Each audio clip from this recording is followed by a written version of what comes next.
Découvrez des destinations de rêve et vivez la passion des voyages avec CAA Québec.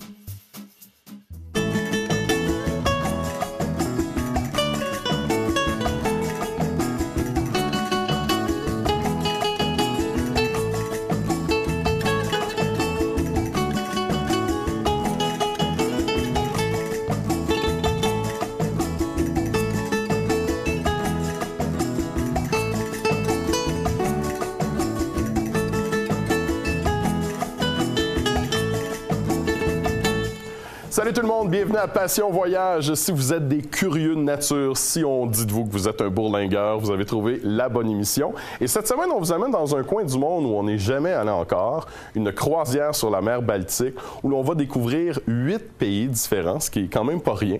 Et pour nous en parler plus en détail, je suis avec la directrice des produits voyage chez CAA Québec, Angelina Mikoniatis. Salut Angelina. Salut Jean-François. C'est une grosse croisière quand même cette semaine. Vraiment, c'est une de mes croisières préférées. On part de l'Empire britannique, on s'en va vers la Scandinavie, on va visiter des pays de l'ancien bloc communiste, on va aussi visiter la Belgique. Donc, on fait vraiment un beau tour de l'Europe du Nord. On va voir des choses extraordinaires, des paysages à couper le souffle.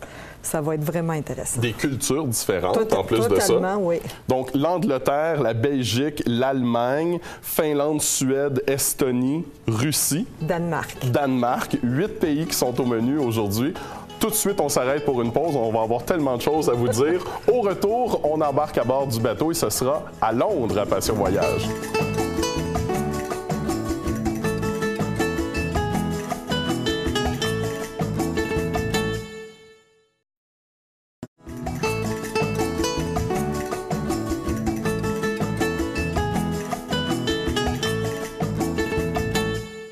De retour à Passion Voyage avec notre croisière sur la mer Baltique où l'on va découvrir 8 pays différents cette semaine. On est habitué de faire des croisières avec toi maintenant, Angelina. On sait que lorsqu'on arrive, on a quand même 2 jours pour visiter la ville où l'on va prendre le bateau. Et il s'agit de Londres. Oui. T'imagines-tu arriver à Londres, embarquer sur le navire, puis pas visiter? Non, j'aimerais pas ça. Ça n'a pas de bon sens. Donc, je vais vous parler rapidement de Londres. Il faudrait quasiment faire une émission complète, tellement qu'il y a des choses à faire à Londres. Mais évidemment, le palais de Buckingham et le changement de la garde, c'est les incontournables. Westminster avec son abbaye et évidemment le Parlement où on retrouve Big Ben. La grande roue de London Eye, la plus grande roue au monde. Donc, imaginez le point de vue que vous avez quand vous allez être au sommet de la roue. Ça vaut vraiment... C'est vrai. C'est pas juste un manège. On a une vue de la ville. Pour voir la ville, c'est magnifique. Trafalgar Square, Piccadilly Circus, ça bouge, c'est vraiment excitant. Beaucoup de parcs, Hyde Park, Kensington, il y en a tellement. Et évidemment, les musées qui sont pour la majorité gratuits à Londres. Oui. Évidemment, moi, mon préféré, c'était le musée, The British Museum, où on voit, entre autres, les momies, on voit les fresques du Parthénon et évidemment le Rosetta Stone. C'est vraiment un musée incontournable lorsqu'on va à Londres. Peut-être aller dans un pub aussi, tant qu'on est allé se prendre une bonne pinte avec un fish and chip. Tout à fait. Puis si on a le temps, on peut... Moi, je vous suggère d'aller voir une pièce de théâtre dans le coin de Covent Garden. Quand je suis allée la dernière fois, je suis allée voir The Lion King. C'était vraiment super beau. Et il y a plein d'excursions à faire également au départ de Londres. Moi, celle que j'avais préférée, c'est une excursion d'une journée où on fait Bath. Évidemment, on va voir les bains romains.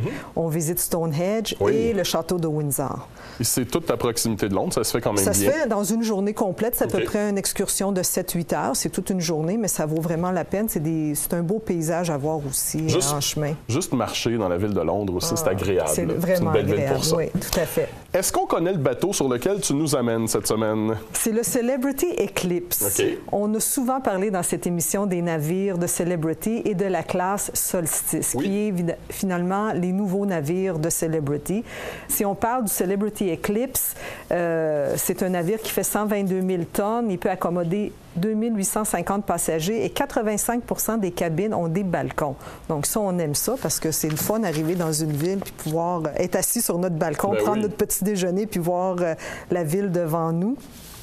Et Cellar Master, c'est l'endroit où on va pour faire la dégustation de vin. On peut acheter au verre.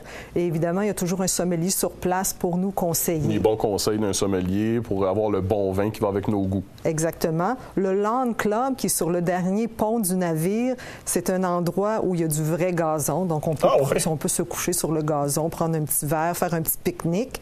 Le fameux High Lounge, évidemment, où il y a les jouets Apple. On peut faire la connaissance de ces produits-là. L'Aqua-Spa est le centre de conditionnement physique. On peut se faire dorloter, puis ensuite, on peut aller brûler une coupe de calories parce qu'on a mangé dans les excellents restaurants du navire. Je me souviens du Cuisine. Cuisine, exactement, qui est un restaurant alternatif où on peut commander notre repas sur notre iPad, justement. Et il y a le restaurant également Murano, qui est le restaurant italien vraiment très délicieux également. Alors voilà pour le navire. Oui. On va prendre les eaux de la mer Baltique et on va se diriger vers la Belgique. Oui, à Bruges, plus exactement. Bruges est une des villes médiévales les mieux préservées en Europe. On va voir plusieurs forteresses, plusieurs moulins. C'est une ville qu'on surnomme des fois la Venise du Nord parce qu'elle est vraiment entourée de canaux qui encerclent la ville également. On va visiter la Grande Place, le couvent, le Béguinage, l'église Notre-Dame qui date du 14e siècle. Et lorsqu'on va naviguer les canaux, on va également voir les magnifiques vieilles maisons aux façades en escalier. Et passer à Bruges, il faut absolument faire un arrêt chez un chocolatier et aussi voir les artisans de la dentelle. C'est des incontournables. La fameuse dentelle de Bruges. Exactement. Ça, je me souviens de ça. C'est un des classiques. Donc, il faut aller voir ça avant de quitter la ville. Oui. Après la Belgique, c'est au tour de l'Allemagne. Oui, et depuis la chute du mur de la réunification de l'Est et de l'Ouest, Berlin a beaucoup changé. Notre découverte de Berlin va commencer avec le château de Charlottenburg, qui est l'ancienne résidence de Frédéric le Grand. Elle est entourée d'un très beau parc avec des étendues d'eau, des belvédères et des pavillons. Également, la porte Brandenburg, c'est un nom qui nous dit quelque chose. C'est le symbole de la ville de Berlin et de l'Allemagne réunifiée. On va continuer avec Reichstag, qui est le Parlement allemand. Checkpoint Charlie, ça c'est un autre nom qu'on a déjà entendu. C'est l'ancienne frontière qui date de l'époque communiste où on devait se présenter pour traverser de l'Est vers l'Ouest ou vice-versa. Place Potsdam, c'est la zone qu'on appelait No Man's Land, qui était vraiment entre les deux Berlin à l'époque. Eastside Gallery, c'est où on peut voir une partie de l'ancien mur de Berlin. Et on va visiter l'hôtel de ville où John F. Kennedy a fait son célèbre discours « Je suis berlinois ». Ah oui. Ah, on en voit quand même beaucoup de choses à Berlin là, pour une croisière. On prend le temps de visiter la majorité On a une journée complète. Donc, c'est des choses incontournables qu'on doit voir. La majorité des attraits touristiques de Berlin vont être visités dans ce voyage-là. Tout à fait. On va prendre une courte pause, si tu le veux bien, parce qu'au retour, ça, c'est vraiment une particularité du voyage que j'aime bien. Les fameux pays scandinaves. On va en voir deux des pays... Trois avec le Danemark, c'est vrai. Donc, Suède et Finlande. Ça nous attend tout de suite au retour à Passion Voyage pour continuer notre croisière sur la mer Baltique. Restez là.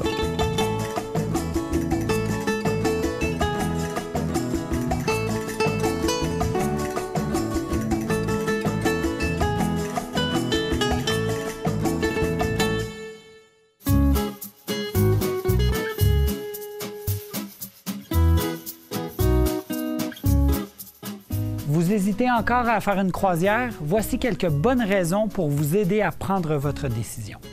D'abord, on opte pour les croisières parce qu'elles offrent une diversité. Vous pouvez visiter plusieurs pays et villes en un seul voyage. Un bain de culture inégalé. Et pas question de devoir faire et défaire votre valise puisque c'est votre hôtel qui se déplace. En plus, vous n'avez pas le stress de devoir conduire dans un pays étranger. Une croisière, c'est la tranquillité d'esprit d'un tout inclus. Votre forfait comprend votre cabine, vos repas, les divertissements et même plus. La renommée des services de restauration des navires de croisière n'est plus à faire. C'est connu, en croisière, on mange bien. Parfois trop, c'est vrai, mais la variété est au rendez-vous. Vous avez une fringale? Sachez que peu importe l'heure, vous pourrez trouver un endroit où on sert de la nourriture quelque part sur le navire. Vous aimez vous faire dorloter? Vous adorerez les croisières. Peu importe le prix que vous avez payé ou la catégorie de cabine, les clients sont traités aux petits soins. La panoplie d'activités offertes à bord, mais aussi les excursions à terre sont de bonnes raisons d'opter pour ce type de voyage. Vous souhaitez pratiquer un sport, assister à une conférence, suivre des cours ou tout simplement vous reposer sur le bord de la piscine, vous pouvez faire tout ça. Les enfants seront également comblés par un voyage en croisière.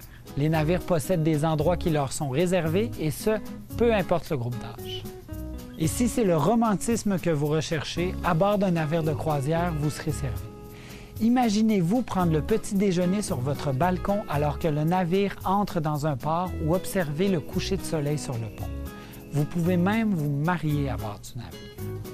Alors, vous êtes prêts? Mais avant de partir, souvenez-vous que personne n'est à l'abri des hauts et des bas de Mère Nature. Garantissez votre investissement grâce à une assurance qui couvre l'annulation et l'interruption de voyage. Un atout pour un séjour en toute quiétude. À bientôt! En Allemagne, qu'obtient-on quand on demande un baiser dans une boulangerie? A. Une tarte. B. Un pain. Ou C. Une meringue. La réponse au retour.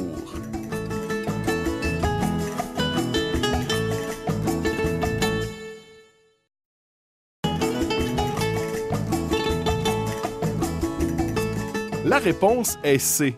Une meringue est appelée baiser en Allemagne.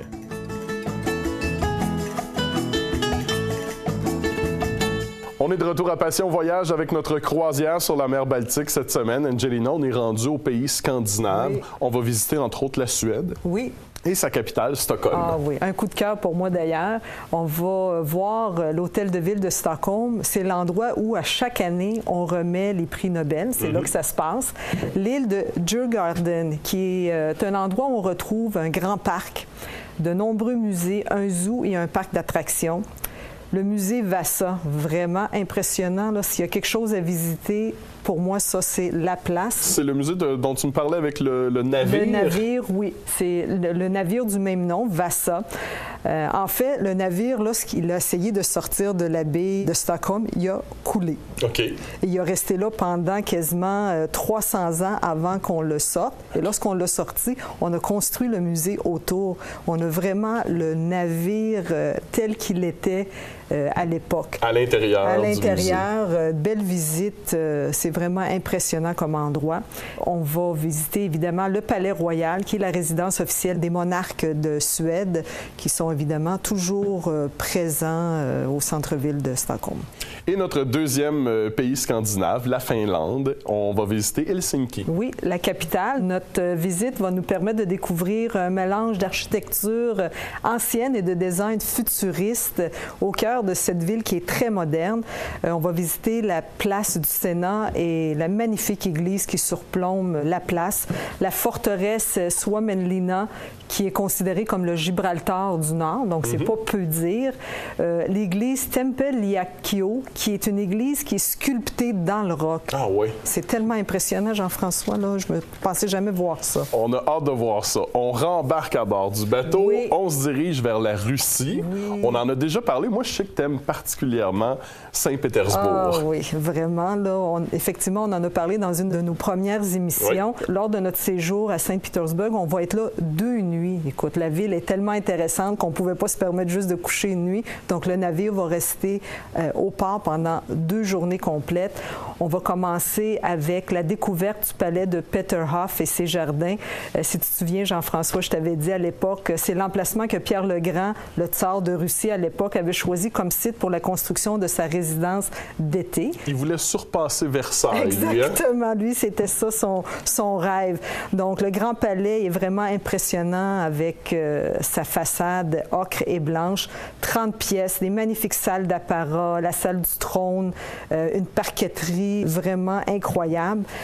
Qu'est-ce qui est le plus impressionnant tant qu'à moi, c'est la grande cascade qui en fait est une copie de celle construite par Louis XIV au château de Marly. 20 sculptures, 60 jets d'eau, hein, c'est pas peu dire. On est allé vraiment à l'extrême. 176 fontaines qui fonctionnent uniquement par gravité. 34 000 litres d'eau sont éjectés à chaque seconde. Fait qu'imaginez le spectacle.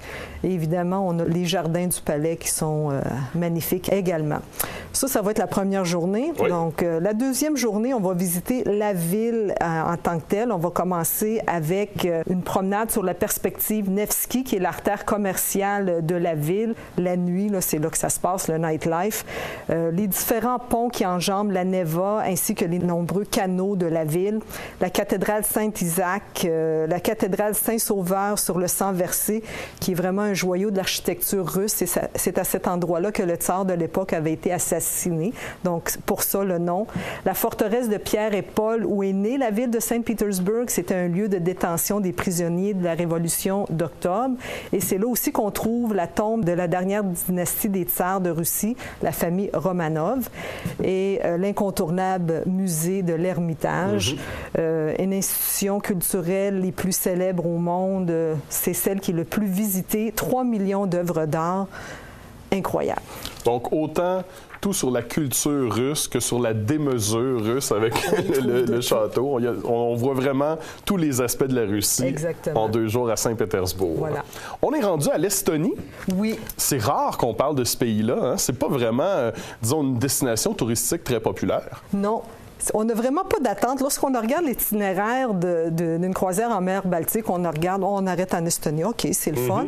Mais vraiment, là, on est... Comment je pourrais dire, on est vraiment stupéfait par qu'est-ce qu'on voit. Moi, oui? Je l'ai dit souvent dans cette émission des coups de cœur, mais vraiment, ça, c'était un trésor caché pour moi. Je m'attendais pas. Et là, on s'est arrêté où en Estonie? À Tallinn. Tallinn. C'est une magnifique petite ville médiévale, riche en histoire, en architecture, où on voit des maisons en bois et en pierre. La grande place, c'est vraiment là que tout se passe, des cafés, des terrasses, des magnifiques remparts qui entourent la ville. Il y a des tours également. L'église Alexander Nevsky, qui est une église orthodoxe, elle est vraiment incroyable. La butte Tompea, qui nous offre une des plus belles vues panoramiques sur cette vieille ville. Ça vaut la peine de grimper et d'aller voir et prendre des photos sur le belvédère. Ça fait la file d'ailleurs pour prendre des photos. C'est tellement joli. Bref, l'Estonie, c'est un peu la surprise de la croisière, on pourrait dire ça, vu qu'on a moins d'attentes à ce pays-là. Voilà. Et là, on va aller au Danemark. On va aller visiter Copenhague. Oui, la capitale du plus vieux royaume au monde. Hein? On ne pensait pas à ça. C'est vrai. Copenhague est une ville vraiment chargée d'histoire et de tradition. On va apercevoir la petite sirène. Je vous le dis tout de suite, vous allez encore une fois faire le saut. Elle fait à peine 1 mètre d'eau. Ça vaut la peine d'aller la voir. C'est l'emblème de la ville quand même. L'hôtel de ville, le château de Christiansborg qui est le siège du Parlement, le château d'Amelienborg qui est la résidence de la reine. On va voir également les soldats qui sont coiffés de typiques casques de poils d'ours qui montent la garde devant le château. On va se promener en bateau sur les canaux de la ville pour découvrir les charmes cachés. Vraiment, c'est de toute beauté. Et je vous suggère aussi d'aller visiter le parc de Tivoli, qui est le plus vieux parc d'attractions au monde. Rien de moins. Rien de moins. Alors, on va aller voir ça. Et au retour de la pause, on va regarder ensemble quelle est la meilleure période de l'année pour effectuer cette croisière-là. Et pour s'y rendre, on va faire un petit arrêt en centre de service, rejoindre Marie-Ève qui a des conseils pour nous. Restez là, Passion Voyage.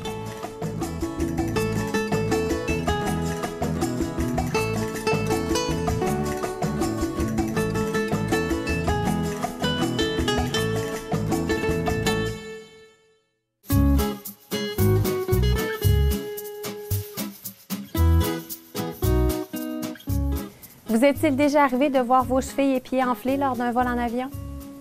Vous enlevez vos chaussures le temps du vol et vous êtes incapable de les remettre une fois à destination. L'enflure est un problème fréquent chez les voyageurs. Heureusement, il existe plusieurs moyens pour l'éviter.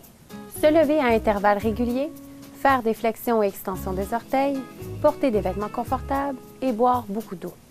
Si malgré tout vous éprouvez des problèmes d'enflure ou si vous souhaitez les prévenir, vous auriez avantage à essayer des bottes soutien à faible compression.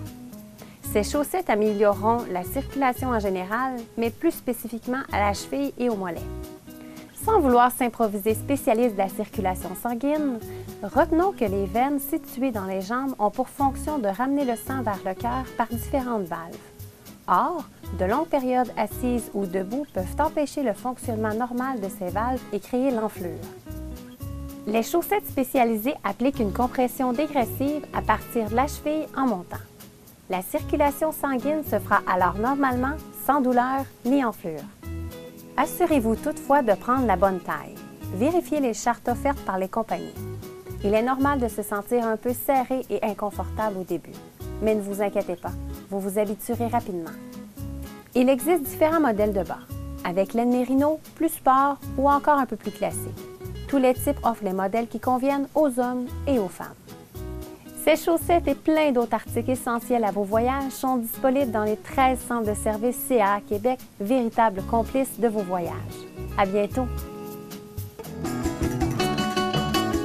Quel nom porte le musée de Saint-Pétersbourg qui est consacré à l'art russe? A. Le musée russe. B. La galerie Tretiakov. Ou C. Le musée des beaux-arts. La réponse au retour.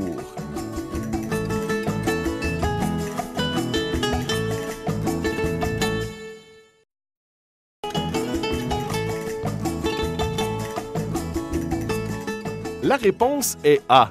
Le musée russe de Saint-Pétersbourg est le gardien de l'art russe depuis 1898. On est de retour à Passion Voyage avec notre croisière sur la mer Baltique. Angelina, j'imagine qu'il y a certains moments de l'année où c'est préférable de faire cette croisière-là. Oui, nous, on pense que c'est entre le mois de juin et le mois d'août.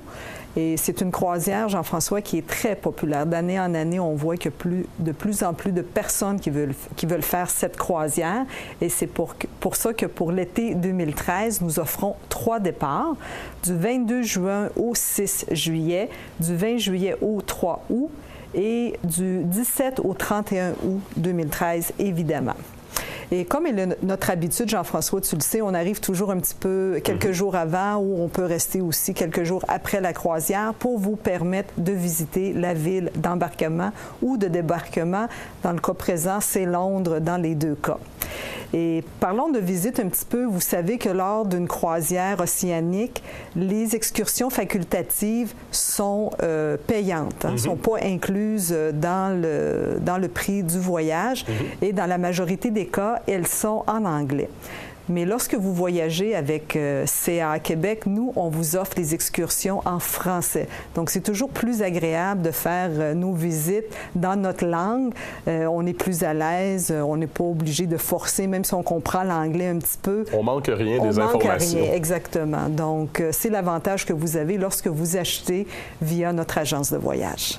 Merci beaucoup, Mme Mikoniatis. Ça fait plaisir, Jean-François. Des voyages à venir là, pour vous, là, qu'est-ce qui s'en vient? Mais à court terme, je retourne à Walt Disney World en Floride pour l'ouverture du nouveau Fantasyland à Magic Kingdom. Après les fêtes? Après les fêtes, Allemagne et Autriche également. Une grande voyageuse, cette Angelina. Un gros merci pour cette croisière-là, mais on en refait une autre la semaine prochaine. Certainement, et c'est vraiment un itinéraire unique qu'on va voir la semaine prochaine. C'est une transatlantique, mais pas n'importe laquelle. On passe vers le nord, donc on va voir l'Islande, le Groenland et Terre-Neuve. Oh, OK. Donc, un transatlantique avec des arrêts et des visites. Exactement. Ça fait spécial.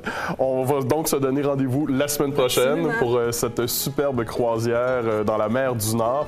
D'ici là, portez-vous bien. Restez à l'affût des nouvelles destinations avec Passion Voyage. Passez une bonne semaine. Bye-bye tout le monde.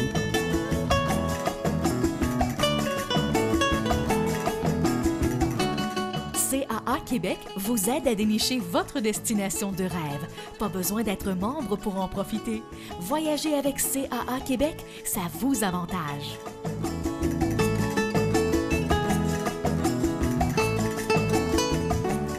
Pour plus d'informations, consultez un de nos conseillers en voyage au 1-877-986-9243 ou visitez notre site caaquebec.com.